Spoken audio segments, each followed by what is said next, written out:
everyone, and welcome to Making It on Mondays. I am just going to check my setup as usual and make sure that I'm live. Yes, I'm live. Awesome. Because Facebook doesn't always love me on a Monday, but it seems to love me today, so that's good.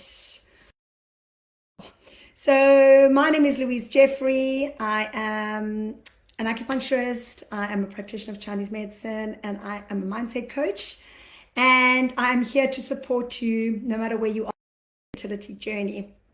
In fact, our whole team is here to support you no matter where you are on your fertility journey. So I am going to talk today about 4 things that you should know if you're trying to conceive naturally. 4 things that you should know about your cycle if you're trying to conceive naturally. All right, so let's get started. All right, so we're going to be on today for about 10 minutes. I'm going to be talking for about 10 minutes. Now, if you're on live, let me know. Or if you're on the recording, let me know. I'd love to know that you're here. It's always nice to know, when somebody's on with you. And if you've got any questions or if there's anything that resonates with you today, please, please let us know. If there's anything that you would like, to know more about, please let us know. As I say, we're here to support you. All right. And if you're in Sydney or in Brisbane or anywhere on the east coast of Australia, I hope you're staying dry because it certainly is wet. You can probably hear the rain outside my window. You might be able to hear it. We're just really getting a massive amount of rain at the moment. All right. So why is it important to know about your cycle if you're trying to conceive naturally? Well, because there are certain things that are really going to be helpful for you to be able to tell when you're ovulating, right? And if you can identify your fertile window, you're going to be much more likely to fall pregnant naturally. Now, I don't know about you, but I certainly didn't get taught about my cycle at school. I remember very basically in biology, we did a woman's menstrual cycle and how women bleed every month. And very basically, we learned about the sperm and the egg. But other than that, I certainly didn't get taught in a lot of detail, in our sex ed classes. Don't even really remember if we had them, but I know some people did, or in biology. Or if we did go into a lot of detail about about a woman's cycle, then I certainly didn't know about it. And I've spoken to many women over the years who said, there are just so many things I didn't know. So I wish that I did know these things, because for so many years I was trying not to fall pregnant, right?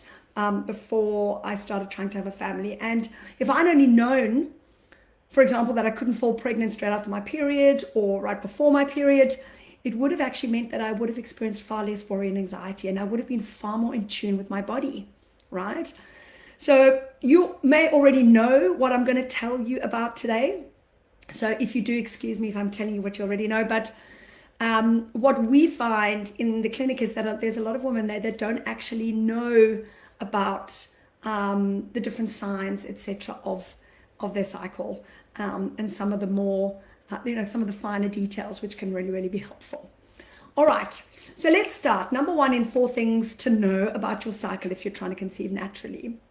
Number 1 is, if you watch the mucus changes around ovulation, you should notice that a change will happen in your most fertile days. Now, what happens when we're nearing ovulation is that the mucus changes from, for some women, it's kind of a pasty or a crumbly mucus, or for some of us, it may be non-existent.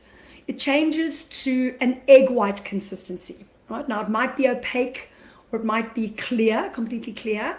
And we call this egg white mucus spin bucket. And the reason it's called that is because the strands that run in this fertile mucus, they run long ways, right? And the reason that the strands run long ways and why it's kind of stretchy in that way, like an egg white, is so that the sperm can actually swim up that mucus and get up to where they need to go, right? So for you to be able to tell whether or not you've got egg white mucus, you really need to pay attention. So you can look on your panties or on your liner if you wear a liner, or when you wipe, you can actually check and see if it's what the different kinds of mucus are, but you're specifically looking for, an egg white type mucus. Now, if there's enough, you can actually, feel that it's an egg white mucus, but if there isn't, then, then as I say, you'll just be able to see it, on your panties or on your liner or when you wipe. Now, not every woman will have significant mucus changes, and that doesn't mean that you won't fall pregnant or that you can't conceive. But for a lot of women, you'll actually notice, if you pay close attention, that the mucus will change to egg white. Okay. Now we know that the mucus, in an ideal world, starts to pick up in the few days before your ovulation, and then your peak day is generally when you have the most mucus, because that mucus is produced in response to the rising estrogen, and the glands in the cervix respond to the rising estrogen. And so as we start to progress through our cycle, as estrogen starts to rise, we start to get more mucus. And then, as I say, in an ideal world, we get the most mucus on that peak day, but it's not always the case for every single woman. But if you start tracking it, you will start to notice. Okay, so that's number one in our 4 things to know. Number 2 is BBT tracking. Now, BBT tracking is a really useful tool in assessing your ovulation and in tracking your cycle. Now, if you don't know what BBT tracking is, it's basal body temperature tracking. And we can use this tool to be able to tell whether or not we're ovulating, right? And whether we're having an adequate follicular phase and an adequate luteal phase. Now, follicular phase is that one before your ovulation, the 2 weeks, can be longer or shorter depending. And then typically the 2 weeks, if you're on a regular cycle after your ovulation, is called the luteal phase. Now, if if you're one of those women who has a really clear clinical picture on your basal body temperature chart, you will have a 0.2 to 0.3 rise at ovulation in your basal body temperature. Okay. Now, how we take our basal body temperature is that we use either a vaginal or a mouth thermometer. Now, a vaginal thermometer is actually typically more accurate. So if you go into your pharmacy and you ask them for an ovulation thermometer and ask for the vaginal one, it's often more accurate, right? So you take that vaginal, that mouth thermometer, and you're actually going to take your basal body temperature before you get out of bed every single day at the same time. Now, that can be a little bit tricky if you get out of bed at different times, but what you typically need to do is thinking of your week ahead. Really, you want to be taking it at the same time every day, so that would be at the earliest time before you get up. So if your earliest day of getting up is 5:30 in the morning, then you're going to be setting your alarm for 5:30 every day and making sure that you take it at the same time, because we have to get a baseline at the same time every day. All right. Now, it needs to be at the same time before we get up, because if we get up, what tends to happen is that our basal body temperature goes up and gives us an incorrect reading. All right. So we have to take it before we actually even get out of bed. And we must not have gotten up for 4 hours prior to that reading, to that taking of temperature. So if you've gotten up to go to the bathroom 2 hours before, you need to make a little note to show that that might be an anomaly. All right. But ideally, you don't get up for 4 hours prior to taking your temperature. Now, as I said, what we're looking for is a 0.2 to 0.3 degree rise between our follicular phase and our luteal phase. Okay. Now, you're not going to see exactly the same basal body temperature every single day. You'll probably see this happening. And then what you'll notice is, so you generally want to take an average of that, is that there might be a little small dip before ovulation, and then it goes up, right?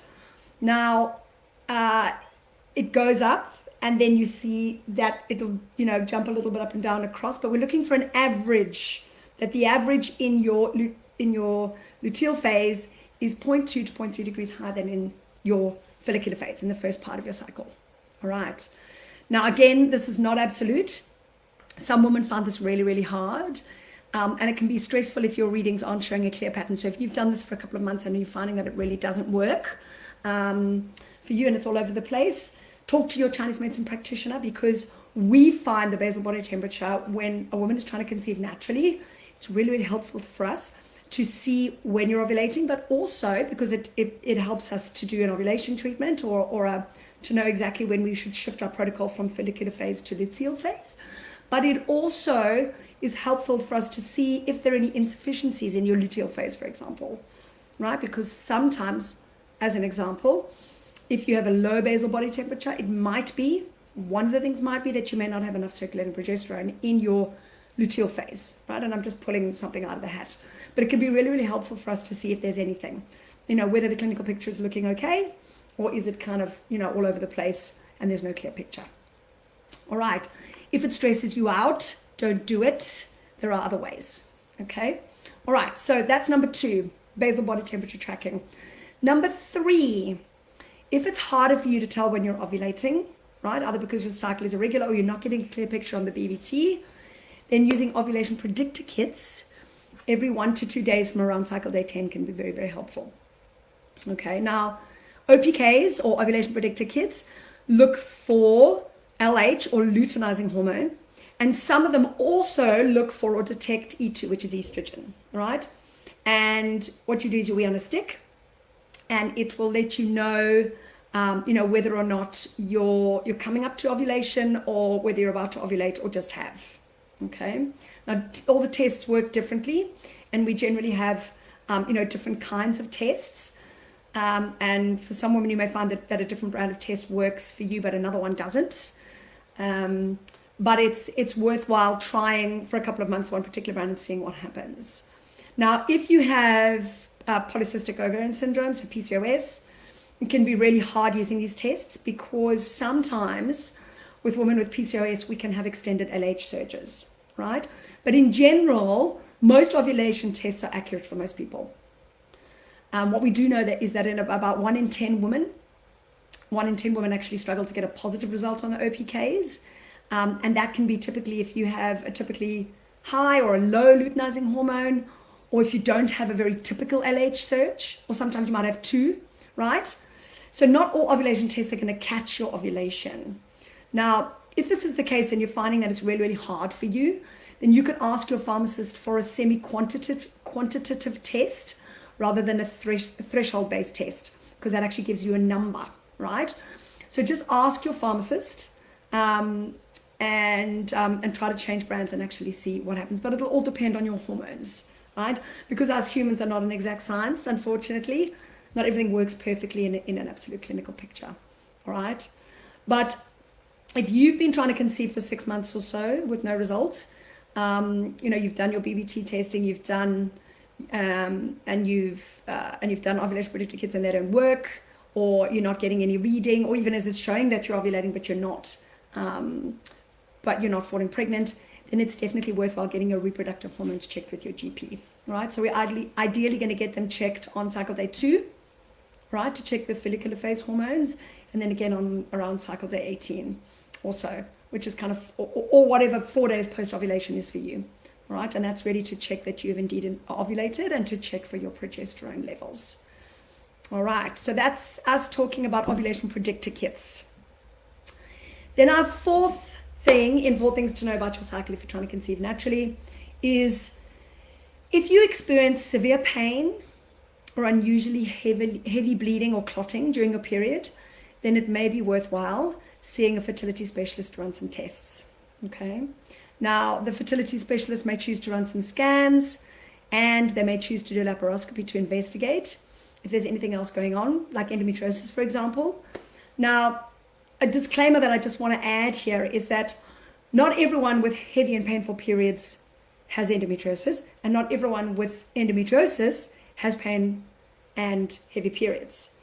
But for us in Chinese medicine, the reason that I'm bringing this up today is that heavy periods with dark blood, with clotting, and with severe pain really means for us that the blood is not flowing as smoothly in the uterus as it should. All right, so we believe that there is an obstruction in the blood, and we call this blood stagnation. And so we will use certain acupuncture points protocols, all right, particularly in the different things in the first part and the second part of your cycle. And we may well use blood moving Chinese herbs, right, to help reduce the pain and smooth the flow of blood, because for us it's really, really important that the flow of blood is smooth and adequate. All right. And what we would like to see happen over time is an improvement in blood flow. So in other words, more fresh red blood and less clotting. And we want to see a more medium flow and less pain, right? And if this is what happens, then all these signs are good signs that the blood flow in the uterus is flowing better, that it's less obstructed. And for us, it means it's more conducive to an embryo being able to implant. All right, does it make sense? So that's really what we just need to keep an eye on in terms of your bleed, right? You know, in your menstrual cycle. Okay, now just a little PS here. I really want to caveat this with saying every one of us is different. And not all women fit the clinical picture that I have described in terms of the BBT, the OPKs, and the bleeding, all right, for example. So some women may have heavy bleeding, lots of pain, clotting, and they still manage to fall pregnant fine, okay? But these are definitely things that we just want to keep an eye on. So it doesn't mean that you can't fall pregnant. It's just really, really helpful in assessing your cycle and knowing how you can know when you're ovulating and how you can actually improve your cycle if you need to find out what's going on because you're not falling pregnant naturally. All right. So just to recap today, because I know that I said 10 minutes and I'm already at 16. Number one, if you watch the mucus changes around ovulation, you should notice a change. That'll indicate your most fertile days. Number two, you can use BBT tracking. It's a very useful tool in assessing ovulation and tracking our cycle. And we can give you can either download an app or we can give you a printed out sheet where you can plot it on a graph if you like to see it visually and you like to write it down. I used to do that and I found it so incredibly useful.